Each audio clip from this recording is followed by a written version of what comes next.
Hello, Power Partners. Welcome to the informational playground. It's Star Style. Be the star you are. Here again with you this week, brought to the airwaves under the auspices of Be the Star You Are charity. I am Cynthia Brian. We're coming to you on Voice America Media. This is the Empowerment Channel. In today's show, we're going to be talking about the importance of your teeth because a smile gives your face value. And as when it comes to health, your teeth are a very critical part of good health. Gum disease is a forerunner of numerous other problems. So I'm going to help you find out why keeping all your teeth is critical to your well-being. And then in segment two, summer can be a very challenging time for gardening because it's so hot for both plants and humans. And garden fatigue sets in as our gardens look less lovely. But is it time to throw in the trowel? Well, you'll just have to find out. The miracle moment for today is brought to you by Starstyle Productions because this quote is from me. Failure is fertilizer. Throw your mistakes on the compost pile and grow a new garden. And that is going to set us up for our second segment when we actually go into the garden to talk about why failure is fertilizer and just give you some tips on the heat. So, teeth. If you lose your teeth, it can dramatically affect more than your smile because, as I said, smile gives your face value. What most people don't know, it puts you at a risk for a whole lot of other late life health hazards from heart disease to cancer to even dementia. Now, I know going to the dentist is not something that anybody likes. And how do I know it? As a child, every single one of my baby teeth had to be pulled by a dentist. So, my greatest fear in life was going to the dentist. I mean, when I even heard that somebody was a dentist, I would start shaking. So, what did I do? I married a dentist. So, I faced my fear. Well, the good news is that I do go to the dentist quite often now to get my teeth cleaned and anything taken care of. And I feel really great. And I think part of my, optimum health is taking care of my teeth. And I want to give you some of that information because the majority of older adults have periodontal disease, and it's the number one cause of tooth loss. And it is said that this is actually a crisis in the United States right now, and it can increase your risk of having a heart attack, heart failure, and stroke. Gum disease, and that's what periodontal disease is a progressive disease. And unbeknownst to us, it's really a silent killer. So, why is it that our teeth matter, especially as we are older, getting older? Well, thanks to fluoridated water, which we used to have, and fluoridated toothpaste, there was an increased focus on oral health and the reduction in smoking.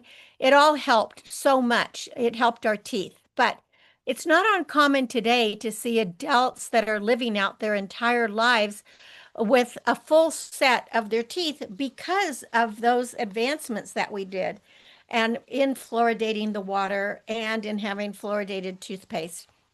Now, of course, we have a health secretary that doesn't believe in fluoride, and you can see how great he looks.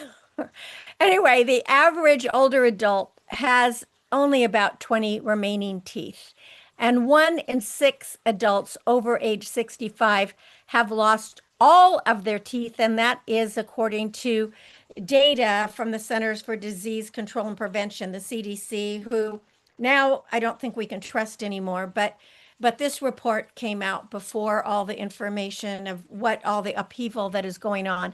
So what I'm telling you now is actually based on scientists and science. I actually knew a guy who had lost all his teeth. He lived in the mountains by himself. I don't know if he ever saw a dentist. and he died fairly young, but he looked really, really old because he had no teeth and he couldn't chew, obviously, because he had no teeth. And it was a pretty sad sight because your cheeks just like cave in. You have terrible breath. You look unhealthy. Yeah, it's not fun.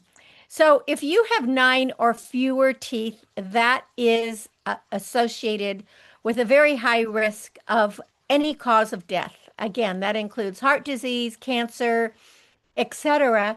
And that's compared with those who have at least 20 of their teeth.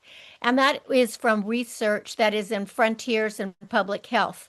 There was a meta-analysis of more than 35,000 people that found that those who are missing all their teeth had 1.4 times higher risk of developing dementia, and research has also found that dental care may be a potential strategy in dementia prevention because gum disease is linked to the development of diabetes, heart and lung disease, rheumatoid arthritis, and certain cancers. And the reverse is true. Having chronic disease often can make your mouth more vulnerable to dental problems and tooth loss. And so this is why it's so important that you actually see a dentist at least once a year, preferably twice a year, and preferably you get your teeth cleaned every 6 months. I am such a fanatic about having beautiful teeth because of my childhood experience that I actually go in every 4 months to get a tooth cleaning and just to make sure everything's okay. Now, poor oral health often leads to discomfort and pain. It can lead to problems with speaking, chewing, and swallowing. And of course, like I already said, your tooth loss. And that also alters what foods you can eat. So it can lead to nutritional deficiencies and affect your emotional health, your self-esteem, and your quality of life. I know when my second teeth came in, the reason that all my baby teeth had to be pulled is that when my secondary teeth came in, they came in behind my primary teeth. And my teeth were so strong, the roots were so strong, they wouldn't fall out. So instead of having a one row of teeth, I was like a shark. I had 2 rows of teeth. So I always covered my mouth. I didn't want anybody to see all these teeth that I had. So I was never one of those kids that had a toothless smile because I had secondary teeth that came in. But just the fact of having to have them pulled was really, really traumatic. So I really want to take care of my teeth now. Now, tooth loss isn't mandatory. I mean, isn't a necessity, isn't something that has to happen because if you have good oral hygiene and you use preventative techniques, you can keep your teeth literally probably till you die. To do that, it helps to recognize the major causes of tooth loss and all those enemies that are coming for your teeth and your overall health. Now, of course, the number one tooth loss culprit is decay. About 1 in 5 adults over 65 currently have untreated tooth decay. And the myth is that cavities are only a childhood problem, but that's not true. They can happen at any time because receding gums expose the roots of the teeth, and that makes them more vulnerable than the crowns. And then old fillings can break down, and that exposes some cracks where bacteria can get into it. And then also, vision problems or dexterity challenges from conditions like arthritis might make it more difficult to floss or to clean between your teeth or to brush well. So, this is why you need to customize any dental visits. About 4 in 10 adults didn't have a single dental visit in 2022. So, how often do you really need to go? Now, I would say ask your dentist about that. I'm not trying to, push any particular dentist or anything because there isn't a magical number. That 6 month checkup isn't something that might be necessary for everybody. If you have excellent oral health, maybe annually is okay. And if you're kind of on the borderline, or maybe you got to go every 3 months. So the point is go to the dentist find out what's going on. If you don't like your dentist, get a different dentist. A dentist should not be trying to push products on you or trying to get you to, do expensive procedures. They should be really concerned with your oral health. Now, if you want to automate your brushing of your teeth, there are all those different toothbrushes out there today that are those electric toothbrushes. They do a really good job. I know my husband uses his regularly. I'm not as good as using it because I still like the old time toothbrush, but I do use it. And if the thought is if you brush your teeth for 2 minutes, then that is usually enough. Like if you're singing happy birthday in your head, usually that's a good amount of time to do. Now, you can go high tech with flossing too, as well. I just put regular floss in, but you can use a water flosser to clean in between your teeth because that actually will shoot water into your mouth and it really does work. If you smoke, please stop smoking because you are more than 3 times more likely to lose all your teeth than a non-smoker. So it's never too late to quit. And there'll be benefits to your heart and to your lungs because every day that you stop or even reduce smoking, you are improving your mouth and improving your health. Now, gum disease is another tooth loss culprit. Again, 2 in 3 adults that are probably over 65 are currently dealing with gum disease because it is the most common symptom.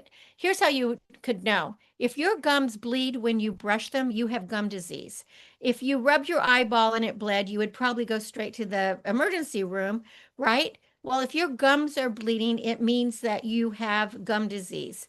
And what gum disease does is it destroys the bones that keep your teeth in place, and then you're going to lose your teeth. Now, other symptoms of gum disease could be if you have a loose tooth, or if you're chewing and it hurts, or if you have persistent bad breath and no amount of brushing or mouthwash cleans it. Or if you see receding gums, that's when you can just see that the teeth are getting longer. So if you have not lost any teeth, gum disease impairs your ability to chew hard food. So if you're having a hard time chewing, that could be another thing. And it really will affect your nutrition, as I said earlier. So that is something, if you brush and floss daily, these are really musts for maintaining gum health. And then you can use those mechanical tools like an electric toothbrush. And if your gums are bleeding, talk to your dentist and see if you need to have more frequent appointments. Dry mouth is another one. About 6 in 10 adults complain of dry mouth, and saliva helps neutralize acids and remineralize tooth structure. So if you have dry mouth, it puts you at a higher risk for cavities. Another thing that could put you at a risk for losing your teeth is to check your medications. The fewer natural teeth you're likely to have, research shows that if you have a lot of medications. So some of the common meds that can contribute to dry mouth would be anti-anxiety medications like Xanax, um, um, uh, other ones that would treat an overactive bladder, antidepressants, antihistamines to treat allergies. So, how you can afford better teeth, I know just because my husband tells me, that unfortunately, dental insurance, most of it is not very good. And dental care can be expensive. And for some of us, it is a luxury. 3 in 10 adults have dental insurance. That's all. And that's not so good. And it doesn't cover all that much stuff, but it helps. But for that reason, purchasing extra coverage, especially if you have gum disease, could be a must. So that would mean that if you have dental coverage, you're going to be more likely to go to the dentist. So think about it because your dental health is really, really important. And if by sipping water throughout the day, rinsing after eating, those are good things to do. And you can also talk to your doctor, your dentist about high fluoride toothpaste. The fluoride can really help it when it has a higher level of fluoride. And I guess I should say it, don't make it worse with sugar. Don't suck on hard candies. Don't suck on cough drops to relieve dry mouth. Choose something that is a natural sugar alcohol. Actually, again, just, rinse your mouth with water. Now, the final thing I want to say is what if you lose a tooth or two? Losing a single tooth might not mean anything, but a dentist will look at your bite and your gum health and assess if he or she anticipates your teeth are drifting or moving because you don't want that missing tooth to lead to a gap or to tilting in your remaining teeth because that can really act on how you're going to chew. Maybe you need to get an implant, which is a false tooth that's implanted through the gum and into the jawbone. Maybe you'll need a bridge. Well-placed implants and well-restored teeth look and function as natural as your own. And in the vast majority of cases, you can figure out how to regrow the bone, expand tissues, and place the implants. It's not inexpensive, but if you can, it's really important. And with that said, if dentures are necessary, you've got to wear them because for those with tooth loss, wearing dentures regularly is associated with lower risk of mortality and cognitive decline. So, just as a final thing, I just want to encourage you, whatever you do, brush and floss brush at least twice a day, floss at least once a day. I like to brush, maybe 3 times a day. I have to say, I don't always remember to floss, but I attempt it. I attempt it at least several times a week, and I hope that you will too, because I want you to keep your teeth because that smile really does give our face value. And it's the first thing that people see is when you smile. And the more you smile, the more positive and upbeat you are. Well, you're listening to Cynthia Brian. This is Star Style. Be the star you are. We'll be back in a bit. We're going into the garden because I want you to know that failure is fertilizer. And boy, I fail a lot. Don't go away.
Whatever your goal, go for it. All things, even what seems impossible, can be accomplished when you take a few important steps.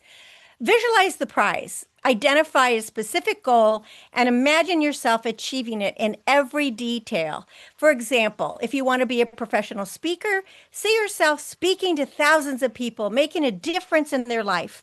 Write down your visualizations and repeat them to yourself every day. I am a successful speaker. I'm a successful speaker. And as you do, your belief and confidence will grow. Choose a role model. Inspirational role models demonstrate possibilities and provide invaluable sources for motivation, strength, and hope.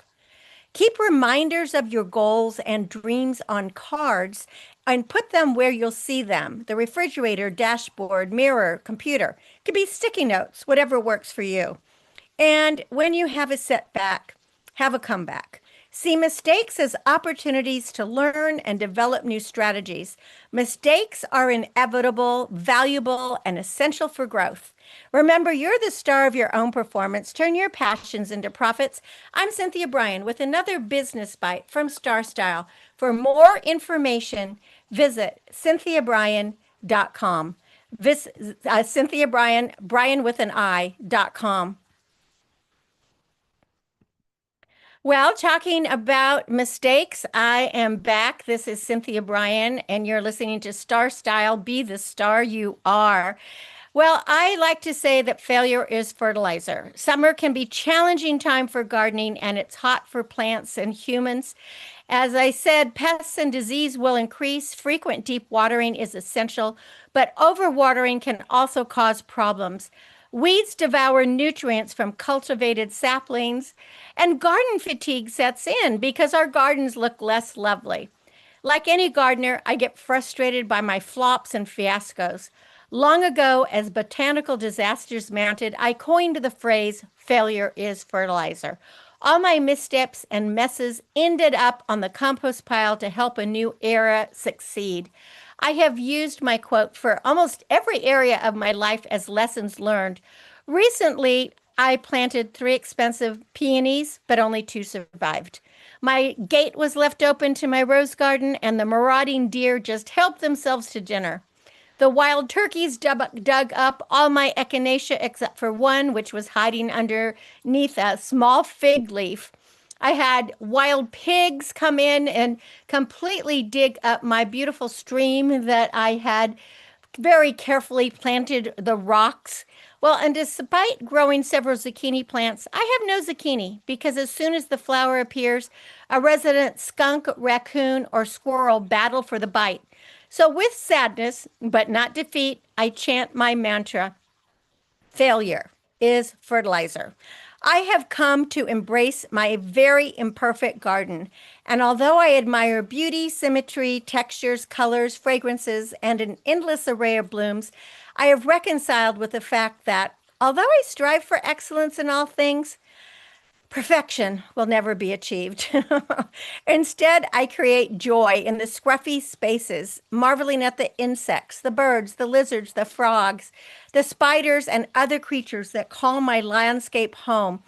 When we permit ourselves to incorporate failure in our lexicon, we open a world of common sense. Some plants will die. Critters will eat our daisies. Snails will devour lettuce. Lawns will turn brown. My garden is constantly evolving. Some specimens grow beautifully.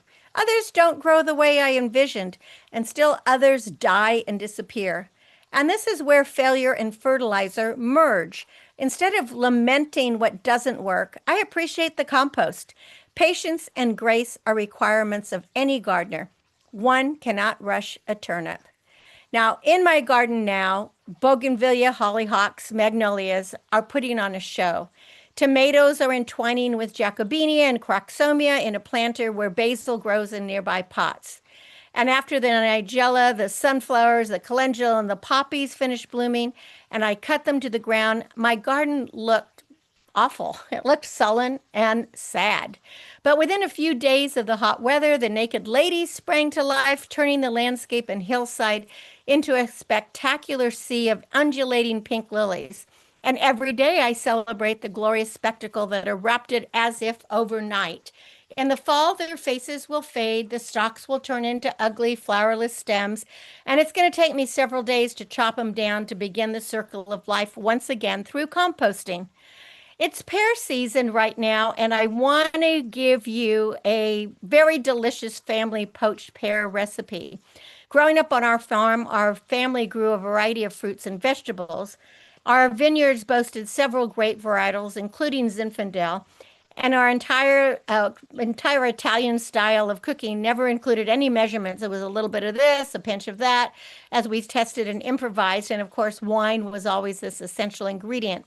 So this is a Zinfandel poached pear recipe. It's very simple. It's straightforward.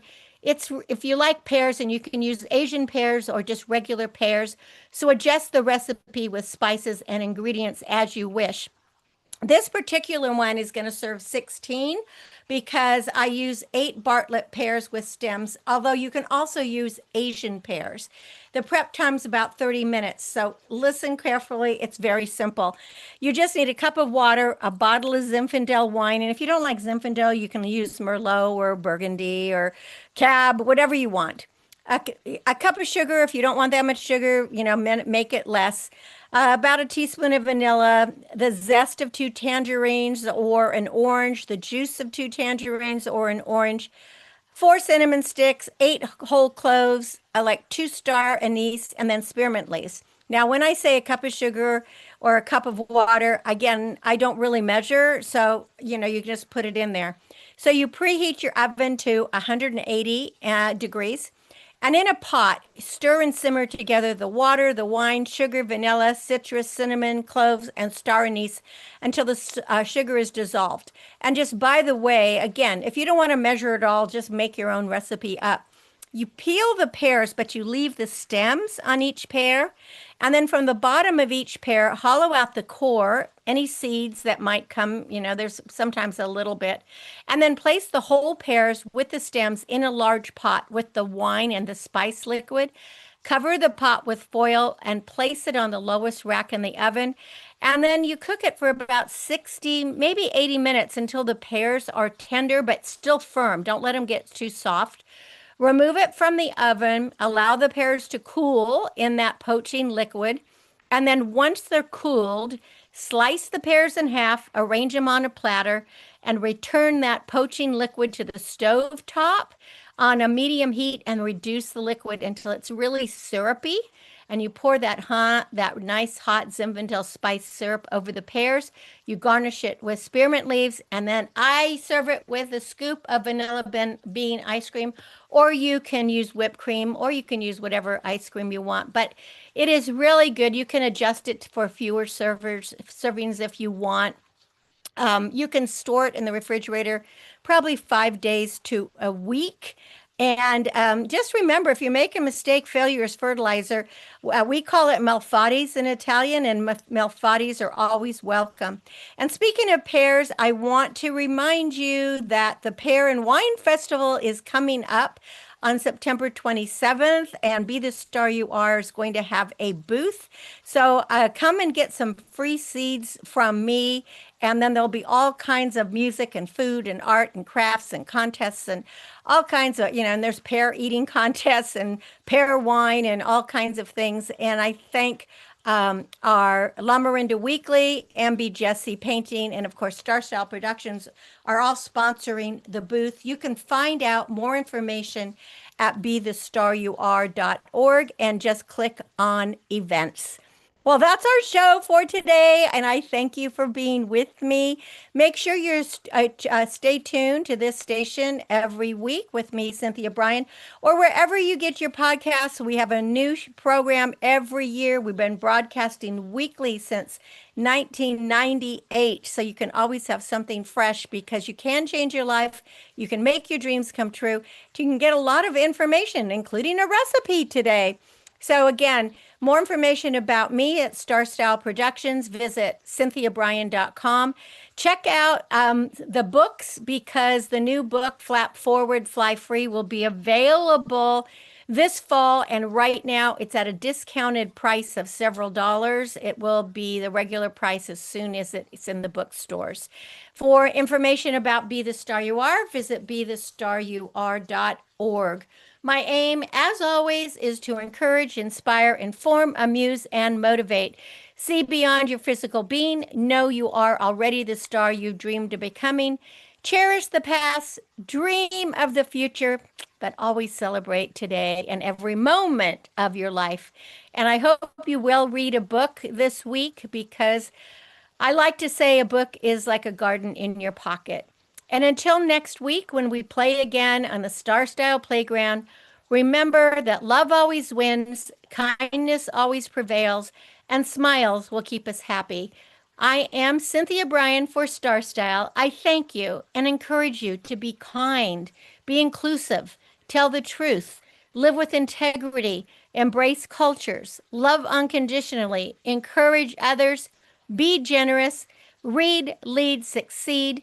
communicate, collaborate, innovate, and more important, be your unapologetically authentic self because everyone counts. So I also want to encourage you to go out into the world and be the star you are and brush your teeth and floss them because your teeth is the first thing that anyone is going to see when you smile, and you want that to be a good impression. Thanks for joining me, and we'll talk next week.